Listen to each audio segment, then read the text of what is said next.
petang. Saya David Adventu Selian. Saya Cika Tiosari Semora. Saya Yulia Yunita Rambe. Saya Emil Razali. Kami dari kelompok 1 Manajemen Sumber Daya Manusia Akan mempresentasikan materi kami mengenai penilaian prestasi kerja serta pelatihan dan pengembangan sumber daya manusia. Stay tune teman-teman. Saya akan menjelaskan apa itu prestasi kerja. Nah, menurut Bank Negara, prestasi kerja adalah hasil kerja secara kualitas dan kuantitas yang dicapai oleh seorang karyawan dalam melaksanakan tugasnya sesuai dengan tanggung jawab yang diberikan kepadanya. Nah, itu adalah definisi dari prestasi kerja menurut Bank Negara. Nah, teman-teman, pada dasarnya, kinerja merupakan sebuah fungsi dari motivasi dan kemampuan untuk menyelesaikan tugas atau pekerjaan, di mana seorang sepatutnya memiliki kesediaan dan keterampilan tertentu dalam melaksanakan tugasnya. Namun pada dasarnya, kesediaan dan keterampilan seseorang tidak cukup efektif untuk mengerjakan sesuatu tanpa pemahaman yang jelas tentang apa yang dikerjakan dan bagaimana mengerjakannya. Artinya, kinerja yang ditunjukkan dalam bentuk perilaku nyata yang ditampilkan setiap orang sebagai prestasi kerja sesuai dengan perannya dalam perusahaan. Nah, kinerja karyawan sangatlah berpengaruh terhadap upaya perusahaan dalam mencapai tujuannya. Oleh karena itu, perusahaan akan berusaha mempekerjakan hanya mereka yang memiliki kinerja yang baik. Nah, itu adalah definisi dan sedikit penjelasan tentang prestasi kerja. Kita akan masuk kepada materi selanjutnya, yaitu tujuan dari prestasi kerja. Nah, tujuan dari prestasi kerja yaitu pertama, untuk mengetahui keterampilan dan kemampuan karyawan. Yang kedua, sebagai dasar perencanaan perusahaan. Yang ketiga, untuk mendorong terciptanya hubungan timbal balik antara karyawan dan perusahaan. Yang terakhir, untuk mengetahui kondisi perusahaan secara keseluruhan. Nah, itu adalah tujuan dari prestasi kerja. Selanjutnya kita akan masuk pada manfaat prestasi kerja, yaitu pertama, kebutuhan pelatihan dan pengembangan perusahaan. Yang kedua, untuk menyesuaikan kompensasi. Yang ketiga, untuk keputusan promosi karyawan. Yang keempat, untuk mendiagnosa kesalahan-kesalahan desain pekerjaan. Yang terakhir, untuk menilai proses rekrutmen dan seleksi perusahaan. Di sini saya akan menjelaskan 4 syarat penilaian prestasi kerja yang akurat. Yang pertama itu harus bersifat job related. Hal ini berarti penilaian kerja pegawai harus berkaitan dengan proses analisis jabatan agar dapat dikatakan valid. Yang kedua itu harus bersifat praktikal.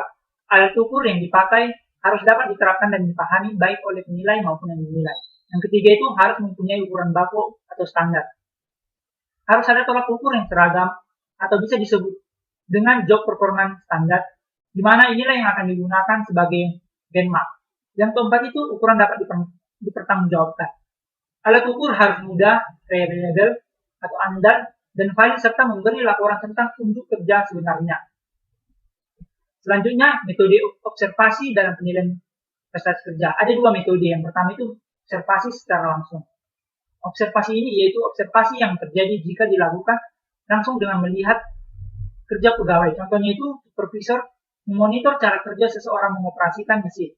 Nah, selanjutnya ada observasi secara tidak langsung. Observasi ini terjadi jika penilai hanya menilai dari laporan-laporan dan tidak melihat unjuk kerja dengan mata kepala sendiri. Contohnya itu tes tertulis. Ada pun metode lain dari penelitian prestasi kerja yaitu yang pertama, pengukuran secara objektif. Pengukuran ini merupakan indikasi unjuk kerja yang dapat dinilai atau diuji oleh orang lain. Contohnya itu, jika 2 pengawas mengawasi seorang operator, mereka bisa menghitung jumlah kesalahan memutar nomor telepon yang dilakukan oleh operator tersebut. Biasanya pengukuran objektif ini bersifat kuantitatif. Nah, selanjutnya adalah pengukuran secara subjektif. Pengukuran subjektif tidak dapat diuji oleh orang lain. Pengujiannya hanya bisa dilakukan oleh penguji itu sendiri, karena tolak ukurnya didasarkan atas pendapat penilai itu. Contohnya, dalam melakukan penelitian, manajer menggunakan pendapat pribadi dan preferensi mereka sendiri dalam menilai. pelatihan atau training, suatu pengembangan sistematik perilaku karyawan dengan guna untuk meningkatkan suatu tujuan dalam organisasi. Nah, dengan demikian, pelatihan atau training dapat diartikan sebagai suatu proses peningkatan atau usaha untuk menyempurnakan bakat, kecakapan, keterampilan, keahlian maupun kemampuan seorang individu atau karyawan untuk melaksanakan pekerjaan atau tugasnya dalam sebuah perusahaan demi untuk mewujudkan tujuan suatu perusahaan. Kemudian, pengembangan atau development.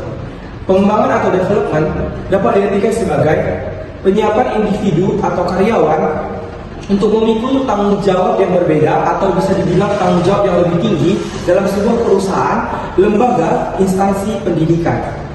Perbedaan pelatihan dan pengembangan. Yang pertama itu sasaran. Untuk pelatihan, sasarannya adalah karyawan baru agar memiliki kemampuan atau skill yang dibutuhkan oleh perusahaan. Sedangkan pengembangan ditujukan untuk karyawan yang sudah ada untuk meningkatkan dan mengembangkan potensi dan kemampuan ataupun skill agar menjadi lebih baik lagi. Kemudian untuk jangka waktu, pada pelatihan itu dapat dilakukan selama 3-6 bulan bahkan lebih untuk pekerjaan yang lebih spesifik. Kemudian sedangkan untuk pengembangan dilakukan secara berkelanjutan selama karyawan tersebut masih bekerja di perusahaan. Kemudian tujuan kegiatan.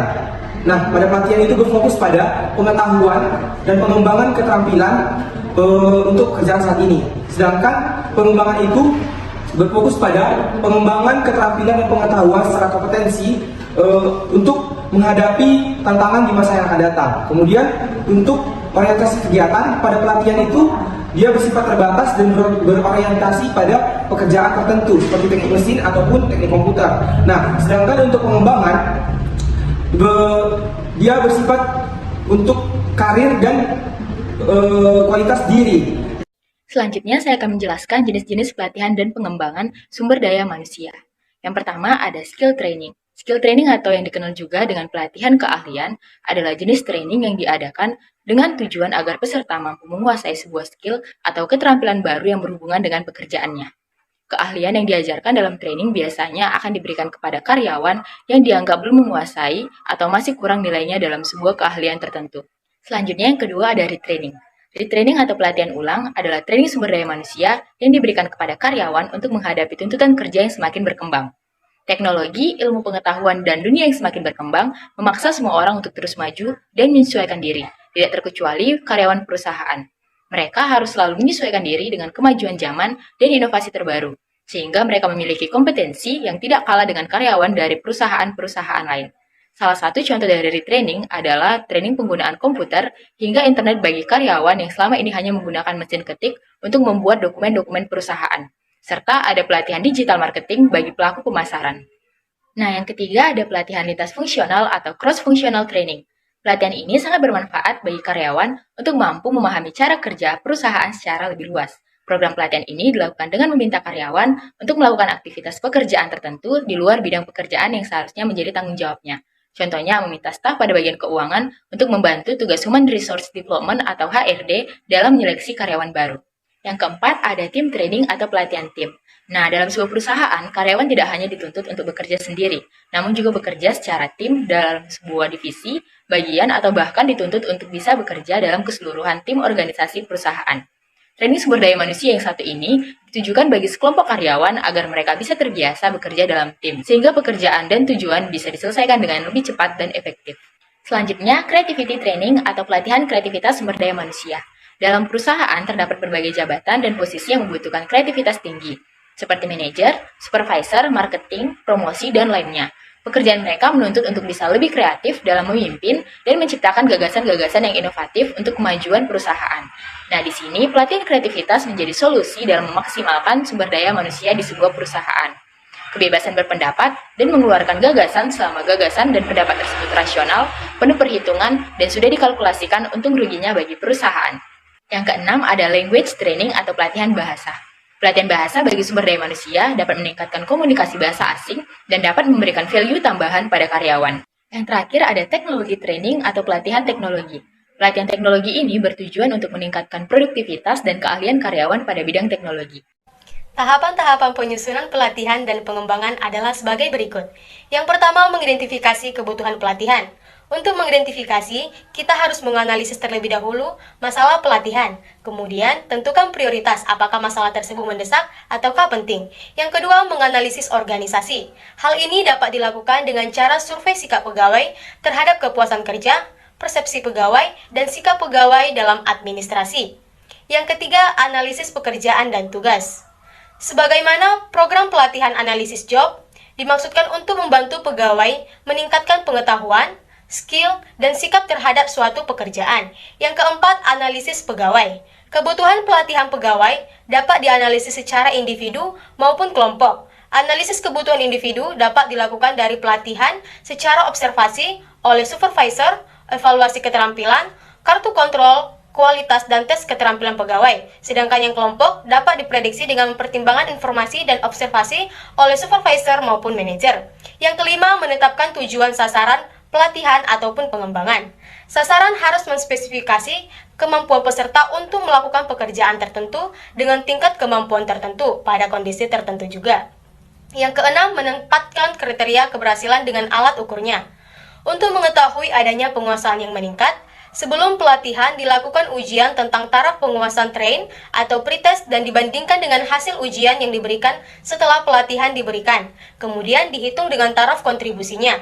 Yang ketujuh, memilih metode pelatihan ataupun pengembangan.